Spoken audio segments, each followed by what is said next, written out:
Maodo di Gris 2 dañ koo jàpp li tax ñu jàpp ko nag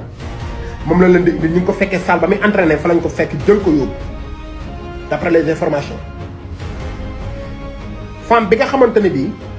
moom la Gris Bordeaux amoon problème fee ca France wala Italie ci affaire parfum ba Maodo defoon ci ay live doon défendre magam problème yooyu si la ko femme bi plainte ñu jàpp ko nee nañ par diffamation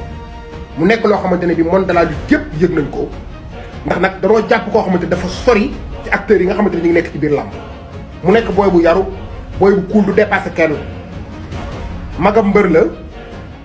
teewu ko moom gëm na boppam ba mbër yëpp dañ koo bëgg ba dañ na du ma bëreeg Maodo ndax yaru gi nekk ci moom kon tey jii bu fekkee yoon daf ko teg loxo ci loo xamante ne bii Sénégalais yu bari maîtriser guñ ko ñii di waa CNG ñi nga xamante ne ñooy président de lutteur en activité muy magam ak tous les lutteurs du Sénégal ba ci adversaire bi mu war a bëreel na ñëpp jug ñu taxaw Gris 2 mu génn ci guddoyal ndax foofu de place am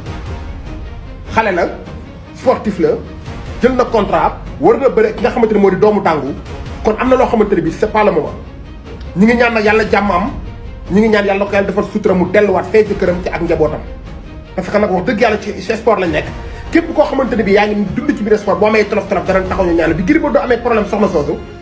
bi ma ci defee ay vidéo dama doon jot ay appels yoo xamante ñu ngi jóge ba extérieur di ma woo di ma daggal ay saag man leen nag ñun mënuñoo fexe ba duñ défendre ñi nga xamante moo di mbëri parce que ñun ak ñoom ñoo bokk nekk Sénégal suñu mbokk sénégalais lañ te fi liñ nekk ci loolu la ñuy wax